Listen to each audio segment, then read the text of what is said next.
Defensive magic is the most basic form of sorcery, first taught to children when they begin learning. As they grow older, most awaken their natural attributes such as fire, water, wind, or earth, and everyone looks forward to the moment their true powers appear. However, there is one boy who is different. Reese can only use defensive magic and has no attribute of his own.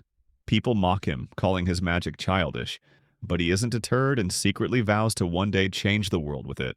Years go by and Reese grows into a young man, but his mischievous streak grows right along with him. One afternoon, a young lady cries out in the street, blaming him for flipping her skirt, and in an instant, 3 boys charge after him.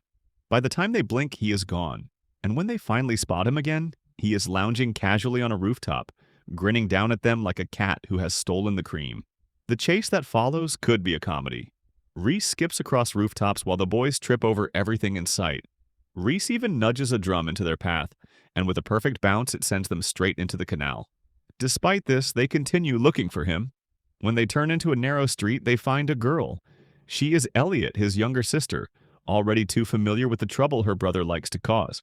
One of the boys tries to yank her along, but before he can move, a barrier flashes into existence and slams him backward. Reese steps forward, eyes burning with anger, and for once his joking nature vanishes. He stands firmly in front of his sister, protective and unyielding. The boys regroup and prevent him from escaping. The largest of them snarls that he will roast Reese with fire, and another mocks that he will drown him with water. They know that Reese's mana-hungry magic barrier won't last for long. Reese tells them to come at him all at once, determined to take them head-on. Elliot trembles beside him, yet her brother looks ready for war. The boys ready their magic, when suddenly a powerful gust of wind blasts them off their feet. They stand stunned, wondering what just happened. From the distance, a clear and commanding voice cuts through the tension. Elliot's face lights up with relief as she recognizes who it is. It is Alfie. The 3 bullies freeze instantly as they recognize the student council president.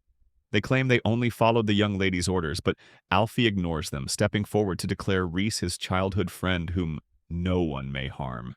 His words hit like steel, and for once the bullies grit their teeth. Their pride stung, and decide to attack Alfie as well. But with a single movement of his hand, flames roar to life in front of him, forcing them to stagger back in shock. Alfie's calm voice doesn't waver as he warns that if they dare to advance again, he will drown them with water, bury them under stone, or scatter them into the sky with the wind. The boys stare in shock, unable to grasp how Alfie commands all 4 elements. He stands tall, a prodigy destined to be hailed as a future hero. The bullies whisper frantically, fear spreading across their faces. Alfie smirks and warns them that his left hand is already out of control. If they don't leave now, his next fire spell will incinerate the entire street. The quiet menace in his tone is enough to leave them trembling. Just then, the young lady herself storms onto the scene, furious at the delay. Her tone changes completely when she sees Alfie. With a sweet smile, she asks if the boys troubled him. She even invites him to the upcoming banquet. However, her true nature is revealed when she sees Reese. Her smile drops and she tells Alfie that he should find better friends. She mocks Reese, calling him talentless and unworthy. Alfie cuts her off, declaring she has no right to judge his friends. With a cold gaze, he orders her to leave. Furious and embarrassed, she storms away with her lackeys.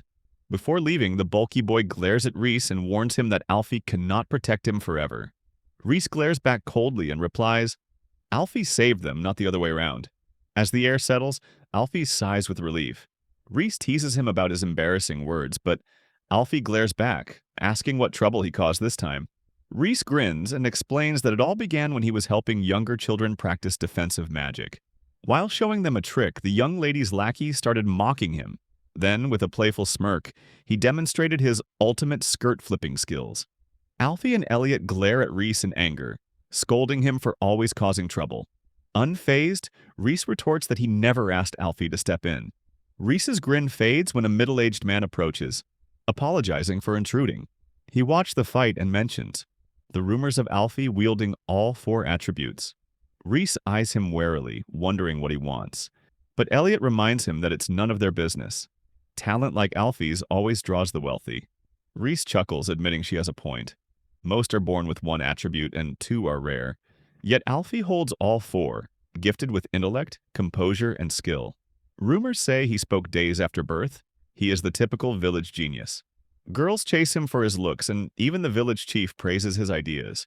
He is the complete opposite of our local troublemaker. Reese listens quietly, uneasy, as Elliot wishes he were more serious like Alfie. She reminds him she helps their father while he wastes time. Her scolding cuts deep, and Reese mutters that her words feel like knives. Elliot corners Reese, asking why he snuck into Hades' forest. Stunned, he realizes she found out from her friend's sister. He mutters she played her hand well, but she sternly reminds him their teacher forbade it, since demon beasts roam there. Reese gently pats her head, insisting he only stays near the forest's edge, but when she presses, he admits the truth. He seeks a rare mushroom prized by nobles for its supposed vigor and high price. Elliot bursts in anger, scolding her brother for his reckless risk. Later, Alfie arrives at Reese's home. He brings news that scouts from the capital will soon be visiting their village. Reese lounges lazily in his chair, showing little interest, while Elliot busies herself in the kitchen. She wonders aloud if Alfie will be staying for dinner. Alfie smiles at her diligence and thanks her when she offers to make him tea. Reese, however, tosses a pot into Alfie's lap and tells him to lend a hand with shelling if he's planning to sit around. As they work together, Alfie begins to speak of the genius school of magic, which is famed for selecting only the most extraordinary talents. Every great mage who accomplished something remarkable once studied there, and to this day it stands among the most prestigious institutions in the world. Reese leans back in his chair, unimpressed. Alfie studies him, questioning if expectations ever burden him. Reese only laughs, saying, "Competing with geniuses is a dream far beyond his reach." Alfie senses sarcasm, but Reese just shrugs, used to being seen as talentless. Changing the subject, Alfie says the Genius School of Magic opens in a month and he'll leave next week to prepare. On his way out, he gives a final farewell. Reese waves him off lightly, wishing him well as if releasing a thread he never truly held. Reese smirks, half admitting he might have played some part in it. Placing pods in a pan, his thoughts drift toward a new thrill to stir the calm waters of his life. A week later, Wellius waits by the carriage for the trip to the capital. Alfie arrives, ready, and he urges him to hurry so they can depart. Elsewhere, Reese looks to the horizon, murmuring that Alfie must be gone. Rather than take the week-long safe route, he boldly enters the edge of Hades' forest. Inside the carriage, Alfie sits quietly. Wellius tries to lighten the mood, teasing that perhaps Alfie is sad about leaving his hometown behind. Alfie chuckles softly and replies there is someone in town he has never once defeated in a match. Wellius stares in disbelief. A genius who wields all 4 attributes flawlessly, losing to someone? He blurts out a guess. Perhaps Alfie is speaking of a girl he likes. Alfie only laughs and shakes his head. He explains since childhood, there has always been one boy who bested him in everything. At that same moment, deep within Hades' forest, Reese pushes through thickets when a monstrous beast lunges from behind, fangs bared. In the carriage, Alfie reflects that in another world, Reese could be a true hero. But here fate binds him to an ordinary village, and his secrets remain undiscovered. Wellius listens wide-eyed. Alfie turns away, deciding that soon he will grow stronger at the academy and finally surpass Reese. Reese pushes through thick bushes to a colossal ancient tree, where a small wooden door rests at its roots. Knocking softly, he calls out to someone he calls Grandma.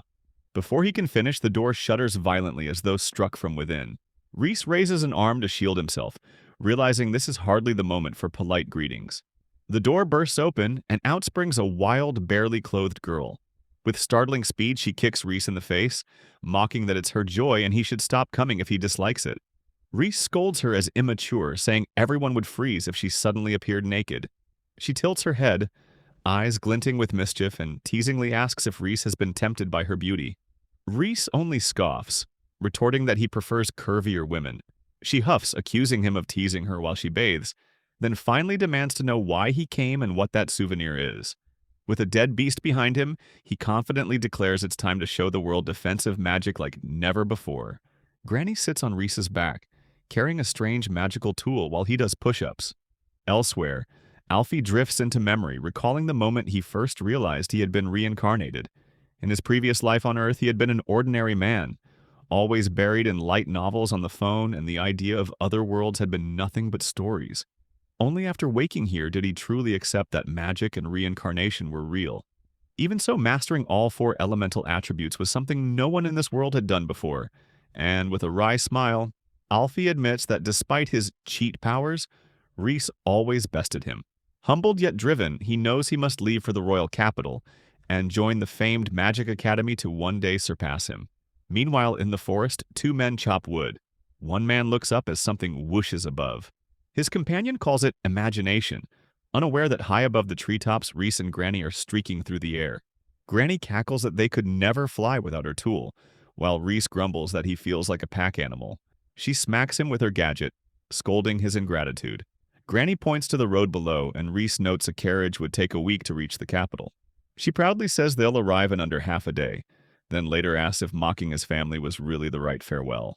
Reese makes his farewell in his own way, strolling into the house and loudly declaring at the doorway that he is leaving for the royal capital to attend school and will be living there for a long time. His family stare in shock as Reese slips away despite his father's call. Elliot bursts out, finds him gone, vows to teach him a lesson, shouting she'll chew him into pieces, while Reese grins over his shoulder and promises to bring back plenty of goodies. Not long after, the royal capital comes into view, broad and grand, ringed by a wide canal.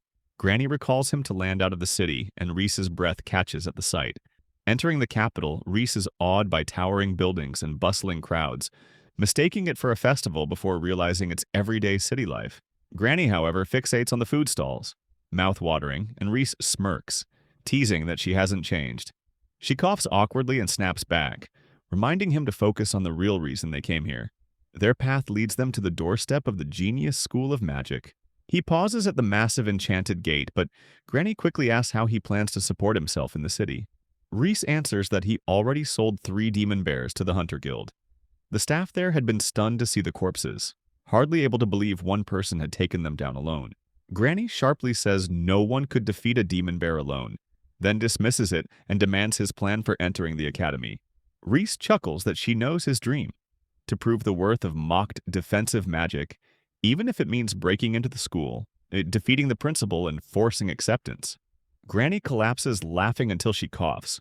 When he asks why she's laughing so hard, she smacks him with her stick and says she's mocking his absurd plan. If he dares do something illegal here, he will surely be caught. She advises him to face her pupil first, warning his inexperience would leave him no chance. Reese frowns, asking if she truly knows the headmaster. Granny smiles, saying she hasn't wandered idly. She travels as a messenger and has connections. Reese is stunned that the prestigious headmaster knows her personally. For a moment, he reflects on their long history together. He first met Granny as a child when she saved him in the forest. She called herself a wise hermit who had lived there for over 100 years, obsessed with defensive magic.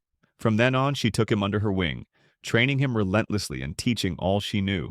Yet he still hesitates to call her master, her laid-back ways making her seem more a mischievous guardian than a strict teacher. Granny eventually hands him a letter and tells him to give it to the headmaster. Reese raises an eyebrow and asks why she came along if a simple letter was all it took. Granny grins and admits she came just to enjoy the sweets of the capital, then strolls off without concern, leaving him to handle things alone. Not long after, Reese presents the wax-sealed letter to the guards. He and Granny are escorted to the headmaster's chamber, where they meet Dist Huberg, an elf with an air of quiet wisdom. The headmaster greets them warmly, offering pastries and tea.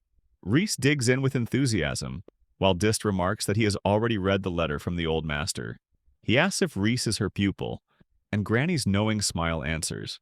Reese wonders about her true age when Dist remarks her handwriting is as messy as ever.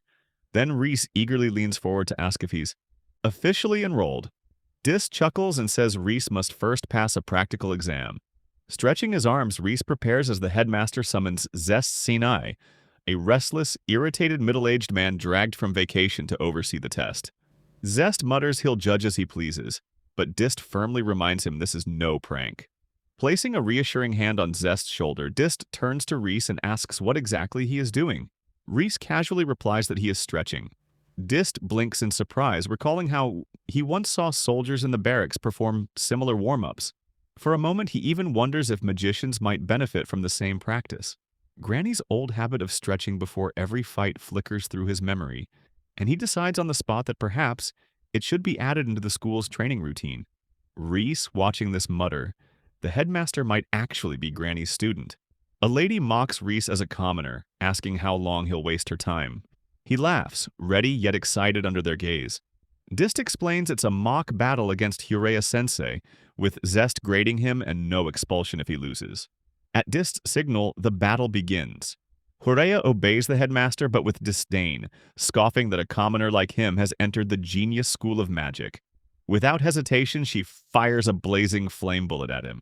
Zest protests that a teacher should wait for a magic circle, but Dist shrugs, noting Huraya's aristocratic ways. When smoke clears, Reese stands calmly behind a shimmering barrier. Huraya's eyes narrow as she admits it is impressive he blocked her attack, but she quickly raises her voice, accusing him of mocking the school. This academy, she declares, is a place where only the most exceptional bloodlines produce the best talent over generations. She announces that a commoner like him is unworthy and disqualified. Calmly, Reese asks why nobles look down on commoners, fueling Huraya's anger. She fires a blazing flame arrow, which he deflects, and her expression falters. She asks if defensive magic is all he can use, but he just grins. Glowering, she warns him and casts the great flame ball. Zest panics, noting Reese's barrier drains energy, but Dist assures he'll heal him if needed. The fireball crashes, yet Reese stands firm. A faint smile plays across his face, and Huraya actually looks shaken. Zest himself stares in awe, whispering that he has never seen a barrier withstand something of that scale. And according to Granny's letter, Reese is supposed to use only defensive magic, nothing more. Dist realizes this boy might be far more precious than anyone suspected. Huraya, however, refuses to believe it. She shouts that it is impossible, accusing Reese of fraud, insisting no beginner's magic should have such strength. Reese answers calmly, almost cheekily, saying he means no disrespect. But honestly, this exam feels easier than he expected.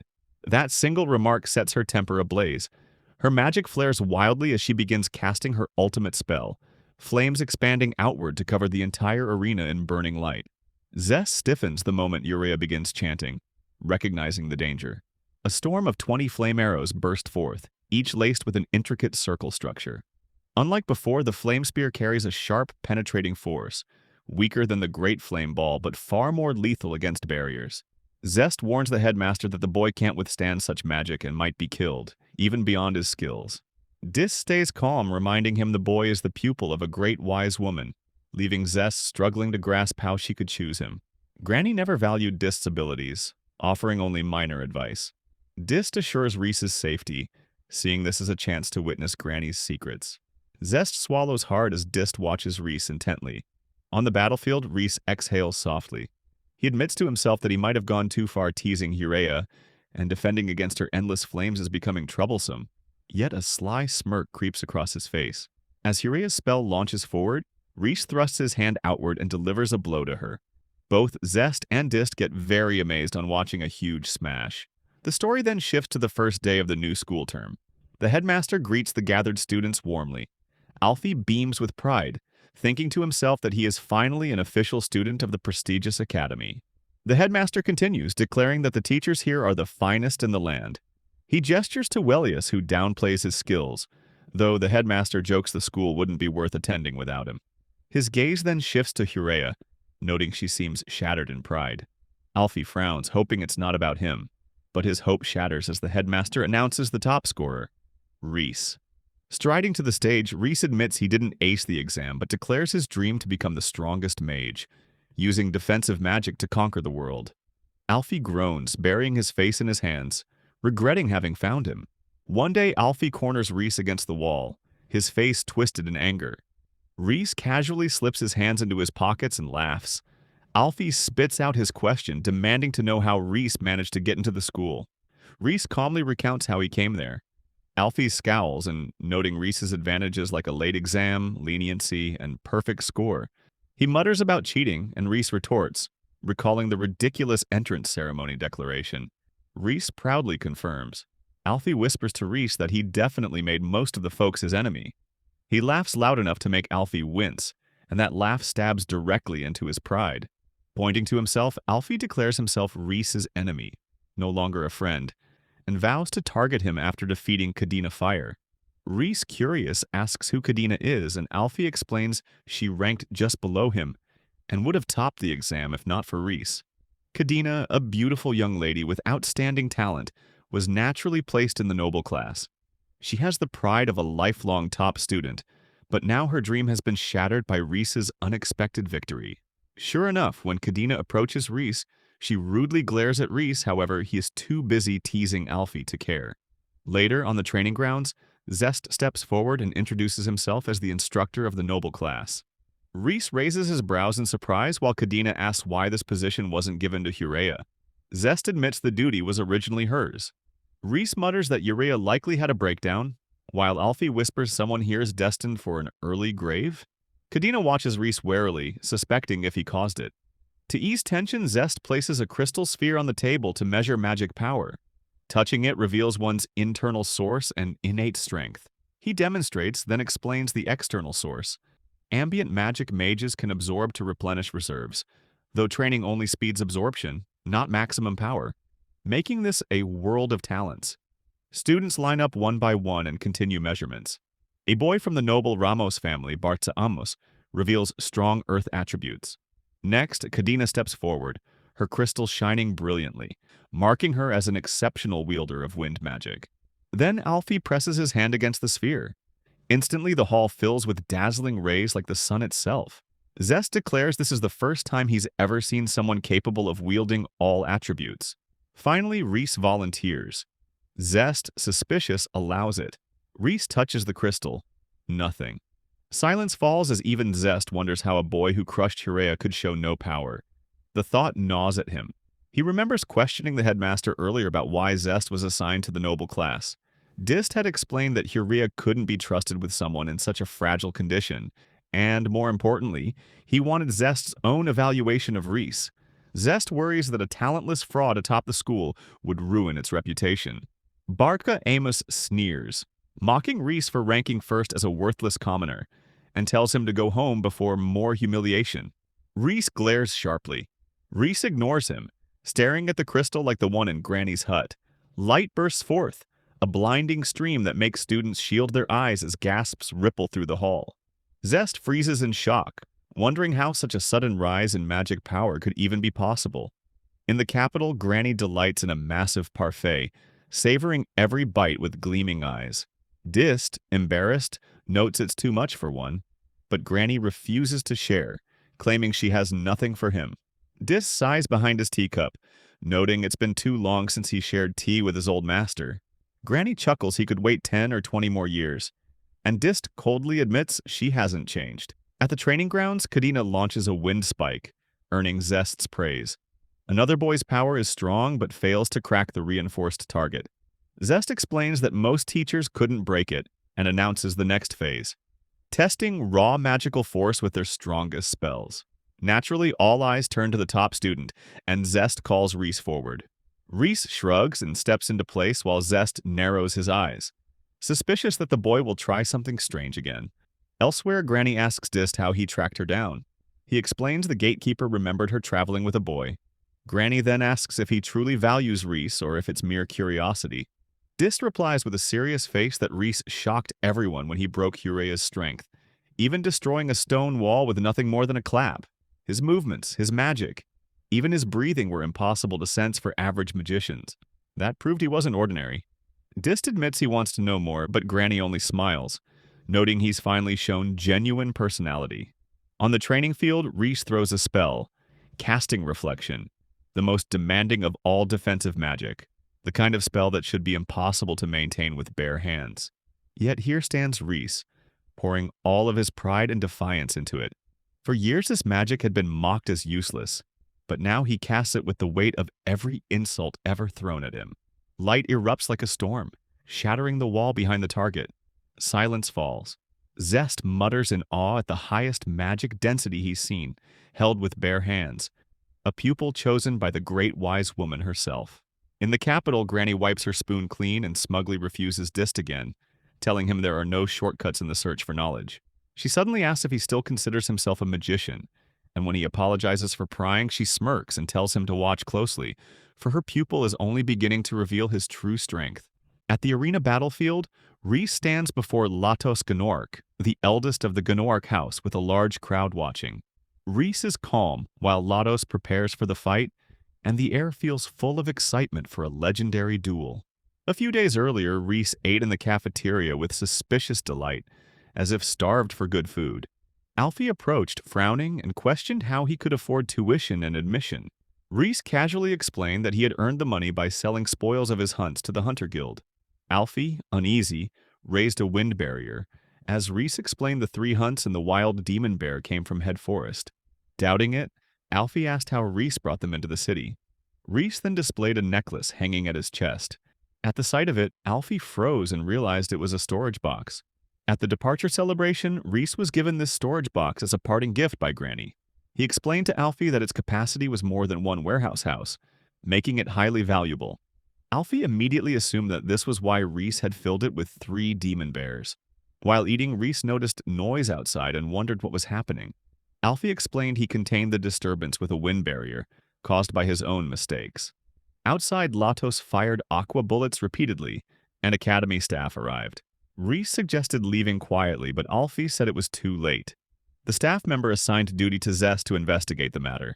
Zest noticed Reese acting strangely and suspected him. Alfie glared at Reese, and Zest demanded an explanation. Reese pointed at Alfie, who then pointed to a blue-haired figure as the real culprit. Latos stepped forward, annoyed, clarifying his hair wasn't blue and identifying himself as the eldest Ganoarch son. Zest explained that the Ganoarchs were a prestigious family skilled in water magic. He recounted how the conflict began around lunch break, when one of the Ganoarch cronies tried to cut the cafeteria line, pushing Latos to the front. Reese had taken offense and shoved the boy back, escalating the matter until both sides clashed. Latos, insulted by being forced behind, refused to queue like commoners. Enraged when a wind wall blocked him, he began firing magical attacks, leading to the current confrontation. At the academy, Zest reminded everyone that all students were treated the same, no matter their family background, which meant Latos was in the wrong. Zest decided to punish both Reese and Latos, but he got confused. He then said one of them must still be punished, but he could not decide who was truly at fault. Zest then asked if any of them had a suggestion. Without hesitation, Latos pointed at Reese and challenged him to a duel to settle the matter. Alfie was shocked, thinking Latos had just invited his own downfall. Reese only smiled as if the idea amused him. The next day, Reese and Alfie stood outside, knowing duels required teacher approval through the academy's system. Reese was annoyed at waiting for the arena, while Alfie expected the campus to watch if Reese could prove his entrance trial claim. Alfie had told Latos that Reese was top, but Latos only laughed. He confirmed the battle, boldly claiming he would defeat Reese and rise to the noble class, mocking Reese's defensive magic and insisting he could never win. Now Alfie tells Reese that he has been asked to serve as a commentator for the match. Normally this job belongs to a teacher, but somehow he got the role. Reese mentions it means he can go all out in explaining and making them acknowledge defensive magic as Reese's life objective. The day of the battle finally arrives. A lady announces that the first fight of the year is about to begin. Alfie, standing nearby, jokes that the huge crowd makes it feel more like a festival than a duel, except the festival highlight will be Reese's humiliation. The announcer introduces herself as Saradona Maxi, reporting live, and declares that Reese's best friend Alfie will be serving as commentator. Saradona asks Alfie to explain the events leading up to the duel. Alfie simply replies that a blue-haired guy challenged Reese, and Reese responded, "That's all the crowd needs to know." Saradona cheers for both fighters as the containment zone activates. She announces the stage is ready, though the headmaster corrects her, calling it the official Dream Realm. Within this realm, physical events transform into dreamlike simulations. Any injuries sustained vanish once the realm deactivates. Saradona adds that the headmaster himself supervises, a gesture meant to inspire the students on the first match of the year. Alfie explains that Zest was originally assigned to supervise, but he declines, preferring to watch the duel up close. Sitting nearby, Kadena appears lost in thought, eyes fixed on the stage. Before the fight begins, Saradona outlines the rules. Victory comes if a fighter forces their opponent to surrender or renders them unable to continue, meaning removal from the stage. Using magical equipment without a permit is strictly prohibited. Dist reminds Reese that his full pressure cannon is forbidden, and Reese nods. At the headmaster's signal, the duel begins. Latos wastes no time, launching a relentless barrage of aqua bullets in a Gatling-style attack. Reese stands firm, forming a glowing barrier that effortlessly blocks each projectile. Saradona comments that the audience came to see powerful offensive magic, not someone hiding behind defenses, laughing at the notion that a defensive-only mage could even attend the academy. She turns to Alfie, asking if Reese truly relies solely on defensive magic despite being the top student. Alfie explains sharply that defensive magic is generally undervalued due to inefficiency. Attribute magic unleashes power directly, while defensive spells must solidify that energy into barriers, meaning what one unit of energy accomplishes for an offensive spell requires 3 or 4 for defense. Defensive magic is simple, taught to kids for self-protection. Alfie grins. Reese is still playing the recorder while others compose symphonies. He laughs, remarking that Reese has no common sense for choosing such a strategy. Latos casts a double spell, launching a water grenade at Reese. Reese's barrier holds firm against the explosion, drawing gasps from the arena. Saradona leans forward, eyes wide. She has never seen a barrier strong enough to withstand such an attack. Lowering her voice as if sharing a secret, she suggests that Reese might be revealing an extraordinary power. Dist studies the scene, questioning if it is part of Reese's plan, noting he has seen defensive magic before but never like this. Reese explains the shape of the barrier, speculating it is a honeycomb structure. Alfie confirms. Reese stacks hundreds of barrier panels into hexagonal formations, a design that absorbs impacts and reduces the energy needed to maintain the shield to a quarter of normal. The audience reacts with awe, and Dis smiles, saying the mystery of defensive magic is finally solved. Alfie admits he should have recognized it sooner, and explains that even a great barrier requires a magic circle, but Reese's speed makes him exceptional. A voice from the crowd mocks Reese. He spins sharply, ordering them to call him cool instead. Laughter and murmurs ripple through the arena. Alfie mutters that Reese's peculiar personality is why defensive magic remains doubted. Latos calls out, retracting his earlier skepticism, asserting that while defensive magic might pass exams, duels are different. He fires a wave of water balls, but Reese blocks every attack with ease. Latos's disbelief grows.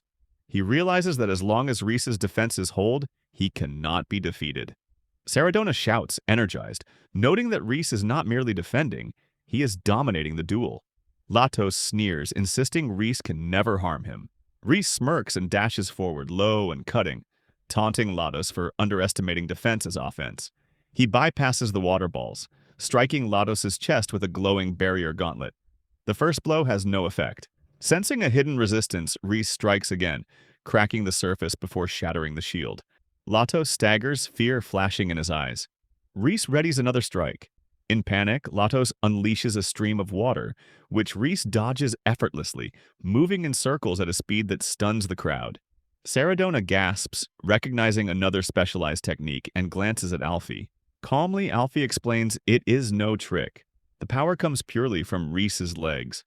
As the shield breaks, Reese gets a shock to see the breast. Granny stands on the arena wall, her cloak touching the stone. She smiles proudly, seeing Reese in the center with everyone watching. Then her face changes, feeling something is wrong. Down in the field, Reese suddenly freezes. His eyes widen at the sight of Latos's chest plate shifting oddly, and he blurts out that this is foul play. With mock seriousness, he declares that smuggling such a weapon is unfair, especially one shaped like a battering ram. Latos fires another spell. A burst of water magic streaks forward, and Reese flips back with quick reflexes, planting his feet and raising a barrier in time to block the impact. The crowd gasps at the magic clash. Saradona's voice cuts through, saying the tide has turned again, as Reese's movements slow. Latos grins and calls out that Reese cannot run this time.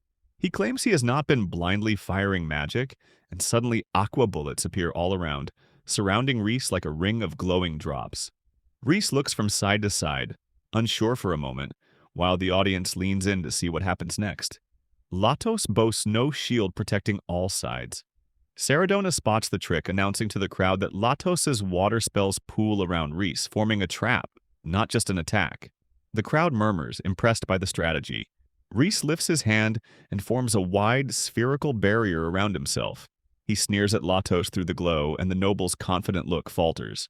Alfie scratches his head in confusion, but Saradona quickly explains that although the shape is different, the barrier still carries the honeycomb pattern. Zest blinks, then narrows his eyes, sensing something off. Dist, nearby, agrees, muttering that Latos's magic seems too strong. He covers his mouth, wondering if someone's using a hidden tool to meddle in the fight. Reese frowns inside the barrier, muttering that the situation is strange. He keeps glancing at the headmaster, trying to signal that the fight cannot continue like this. Dist notices and gestures back, reminding him of the dream realm, the very space holding the duel. Alfie looks around, lost. He sees no problem with the stage and cannot understand why Reese looks unsettled. In truth, the headmaster has already adjusted the dream realm from the moment Latos' breastplate slipped away. He took over as supervisor on purpose, knowing more about the real state of Latos than anyone else. Zest shoots him a cold stare, but the headmaster remains calm.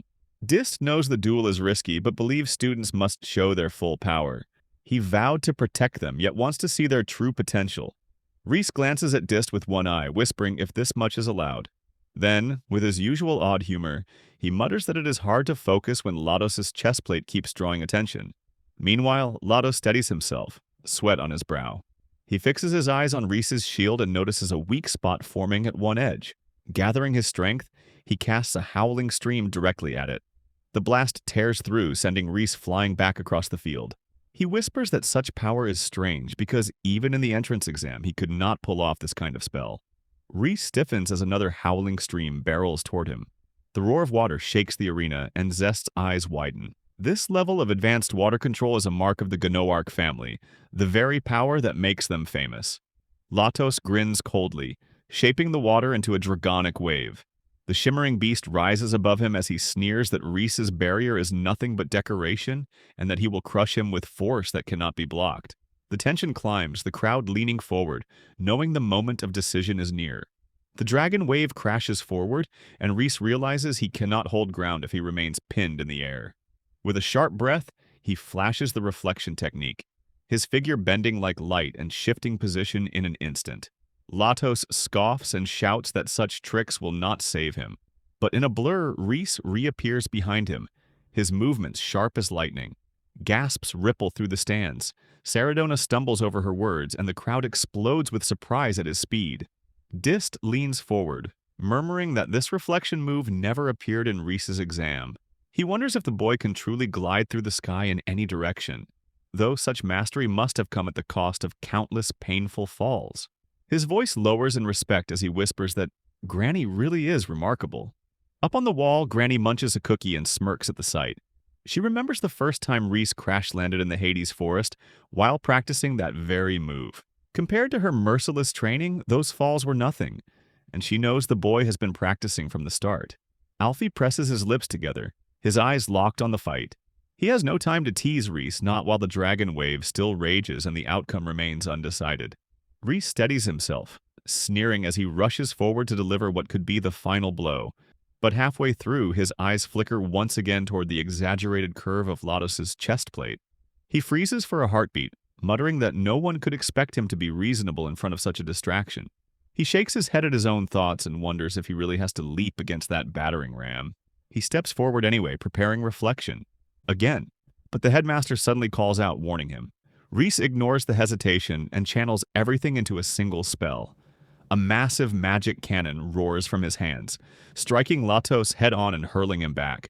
Reese's chest tightens, fearing Latos' fall could expose the mountains beyond the barrier. The headmaster swiftly stabilizes the dream realm. Reese exhales, recalling that here, real events become dreamlike illusions. Latos collapses, eyes closed. Saradona raises her voice, declaring him unable to continue. The arena erupts as she announces the winner, Reese Lovis. Dist strokes his chin, remarking that this cannon magic can be passed off as a different type of spell. Reese simply raises his hand in quiet victory. Granny laughs on the wall, joking that her student's distraction by a girl's chest shows she didn't train him hard enough. Saradona shakes her head, telling Alfie she cannot figure out the ending at all. She wonders aloud if it was equipment malfunction or something else entirely. Qualians pats Alfie on the shoulder, reminding him that his own match is up next. In the stands, a voice mutters that Reese truly is the top student, as he claimed. Kadena glares at a girl whispering shy admiration for Reese's performance. Reese is congratulated for his victory, while Latos is also acknowledged for his determination. Faculty members lead Latos out of the arena, and Saradona excites the crowd with the announcement of the next battle featuring Alfie-san. A short break begins as the stage is prepared once more. Near the stairs, Reese approaches the headmaster with curiosity about the mystery surrounding Latos. Kadena passes by and notices their quiet exchange, while Dist arrives with documents in hand. He explains that Latos has been officially recognized as the next head of the Gnoarch family, with no errors found in repeated verifications. Reese wonders about Latos' siblings, and Dist shares that there once was an elder brother who died in an accident 10 years ago, leaving behind only a younger sister. Reese's thoughts sharpen. It seems the younger sister is forced to assume the role of the elder brother. Dist remains composed, reminding Reese that some truths are difficult to grasp and best left unspoken. He insists that the secret must not be revealed. Reese accepts the weight of this and questions why Latos was allowed to enroll in the academy. Dist reflects that talent such as hers should not be wasted, and despite the circumstances, he could not turn her away. As a teacher, he carries that responsibility. His gaze then lingers on Reese, filled with expectation, for he holds many hopes for this pupil who continues to surprise him. As the duel preparations near completion, Reese departs. Dist, however, chuckles to himself, eager for the moment when Reese's true strength will shine again. Yet in that quiet, the headmaster's eyes harden. A strange intent stirs within him. He considers striking Reese from behind, prying open his secrets through force. His position restrains him, torn between duty and temptation. Just as his resolve sharpens, a sudden knock interrupts the silence. The visitor enters and Dist quickly takes charge, urging restraint and offering advice before the meeting can proceed. In the corridor, Reese reflects that the headmaster's murderous intent seemed to fade, perhaps born from anger over the magic cannon, though he himself had permitted its use. The thought lingers, but Reese moves on. Passing by a room, Reese finds Latos resting. He enters and offers a quiet apology. Latos drifts in troubled thought, burdened by family expectations, the pressure of the exam, and the role of heir. Though discouraged, determination still burns within him. Reese's voice draws him back, and he wakes abruptly, startled at first before composing himself. Reese assures him that the rest has been enough and notes that he remains uninjured. Latos reflects on the battle, realizing that his belief in his own superiority was shallow.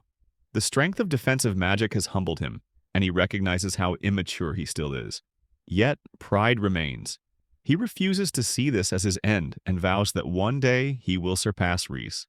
Reese smiles at the thought of rivalry, while Latos extends a hand, offering both competition and friendship. Reese hesitates, distracted by the secret he now knows, yet accepts the gesture with a laugh. Both acknowledge the fun of their duel and the promise of more to come. Reese scratches his head, jokingly framing Latos as an opponent worth studying, while Latos responds with laughter, unaware of the secret thought Reese hides, that beneath the guise of air, she is in truth a girl. Their talk shifts to the punishment for losing. Latos accepts the burden of cleaning the vast schoolyard, noting that water magic makes such a task simple. Reese considers offering help but restrains himself, wary of suspicion. They both share a laugh before remembering that the next battle is about to begin. Saradona rallies the audience once more as Alfie steps forward, cheerful yet focused. His opponent, a glass-wearing boy, reveals himself through childish antics. Though his academic standing is strong, it is the same boy who once challenged Alfie in class. Determined, Alfie prepares to face him, while the boy holds tightly to a secret he claims to know. Elsewhere, Latos is seen chasing after Reese, frustration clear as Reese scrambles with apologies. The chase spills into the corridor where an unexpected presence emerges. Kadena steps forward, observing both Reese and Latos, before a girl stops Reese and introduces herself as Muriel Woodrow, a first-year student. Without hesitation, she takes Reese's hand and presses it against her chest, boldly declaring her interest in him. Reese is left stunned, frozen in disbelief. As Reese feels Muriel press against him, a strange sensation overwhelms him, soft and heavy, almost like being struck by a giant morning star. Before the moment lingers, Kadena steps in sharply, pulling Muriel away and scolding the scene. Her sudden interruption leaves both Reese and Latos stunned. Kadena insists this is not the proper way to confess, reminding that a woman should protect her dignity. Muriel, however, argues confidently, claiming that such an approach is a rational act, since it is well known that men are easily swayed by women's bodies. Latos is startled by her boldness, realizing Muriel carries a confidence she herself lacks. Kadena interprets Muriel's intent, allowing a man such liberties to ensure he falls in love. Muriel, unfazed, remains firm. Suddenly, Latos flicks magic at Reese's forehead, erasing the memory of that reckless touch as if it had never happened. Muriel then shifts the focus, praising Reese's duel and the abnormal power of his defensive magic. Latos mutters that her words carry an undertone, almost branding Reese as a pervert, while Kadina's patience snaps, calling Reese unworthy of any affection. Yet Muriel insists otherwise. In her eyes, Reese's defensive magic hides many secrets, and she desires to uncover them all. To her, becoming closer to him is the only way. Reese feels awkward, resisting the unwanted attention. Popularity of this kind is the last thing he wants. Meanwhile, in the arena, Alfie faces his opponent. The boy with glasses smirks with confidence, revealing dangerous knowledge. He knows of Alfie's reincarnation. Alfie recalls his early days in the royal capital when he discreetly sold recipes from his past life for income. The only way his opponent could know this truth is if he too carries memories of another life. Hatred flares in the boy, who blames Alfie for his misfortune and seeks to expose him as weak. The crowd grows tense as Saradona comments that such insults dishonor Alfie, whose victory they firmly believe in. Reese and Latos move aside to watch, though Muriel quietly trails behind.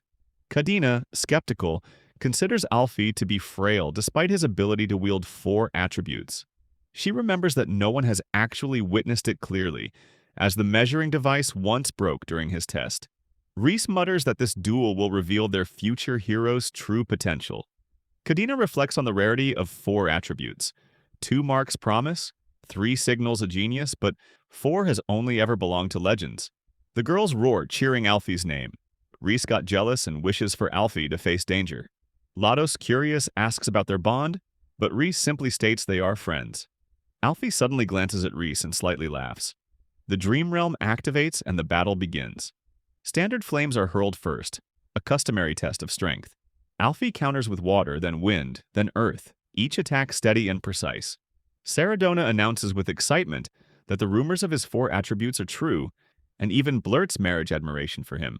The audience gasps as the opponent escalates, projecting intermediate-level flame arrows with startling speed. Zest acknowledges his talent, but the boy's arrogance fuels him further. He proclaims that having multiple attributes means nothing without mastery, and he intends to expose Alfie as unskilled. The battle intensifies. Both duelists cancel out each other's spells, their magic clashing brilliantly. Alfie's opponent mocks him, accusing him of relying only on wind and not daring to flood the field with water.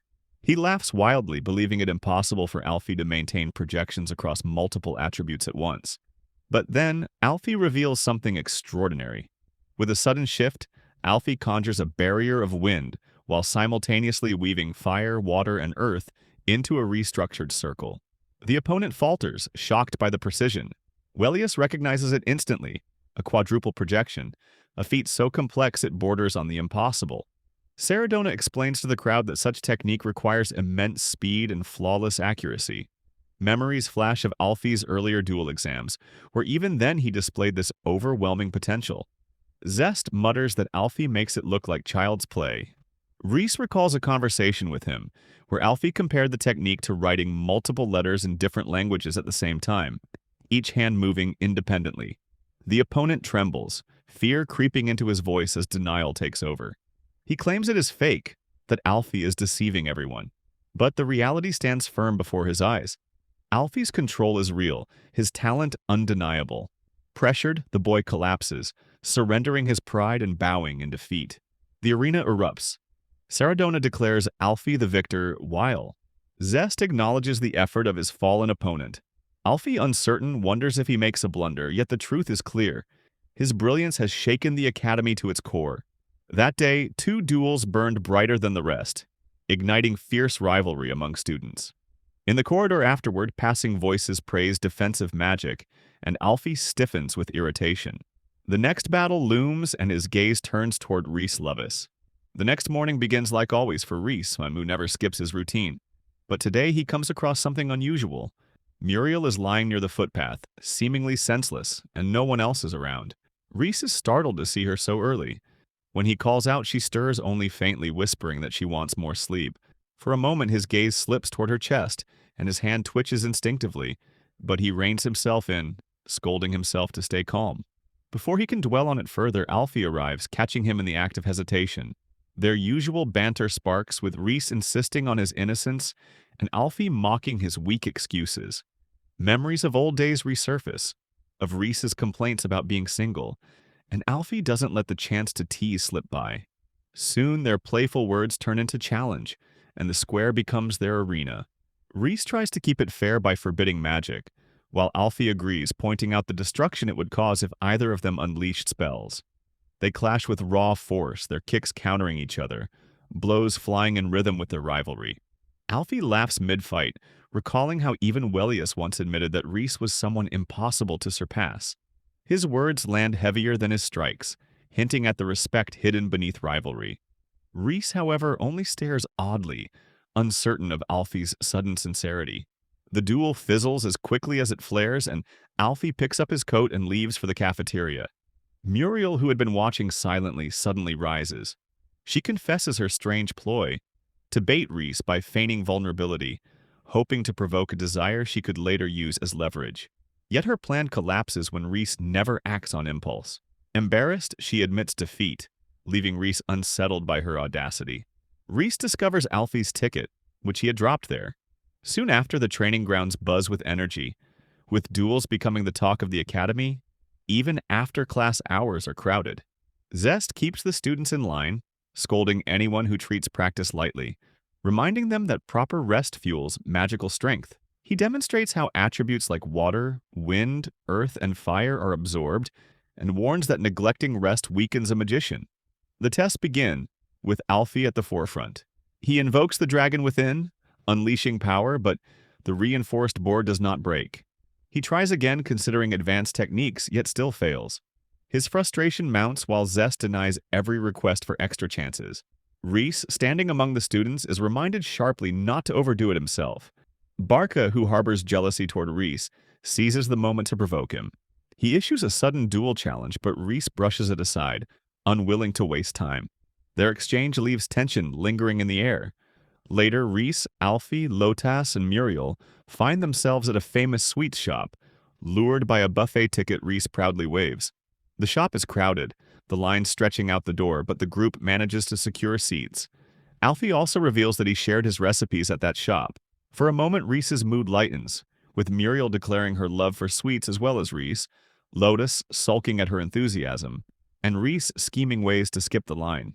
Yet shadows follow them. Kadena, disguised in plain clothes, watches from a distance, calling Reese her mortal enemy. Her wind magic conceals her presence, but a strange little girl's sharp eyes almost give her away. As she prepares an ambush, Reese turns back and senses the strike just in time and blocks it. He considers Barca attacked him. Chaos erupts. Barca appears again, seething with rage, grabbing Reese by the tie and demanding the duel he was promised. The crowded street grows tense, but Lotus urges calm, reminding them that innocents surround them. Barca refuses to listen and lashes out, only to be stopped by a firm grip on his arm. The man who intervenes is no ordinary bystander. He is a royal guard. Barca protests his lineage, but his words hold no weight. The guards beat him down, swelling his face with blows, while Reese is left both relieved and unsettled. The guards then turn to Reese, acknowledging his effort in controlling the damage with defensive magic, and request his presence at the guard station to explain what happened. Reese, though unwilling, has no choice but to comply. As he is led away, he mocks Barca one last time, promising that their score will be settled in a duel another day. Here I am,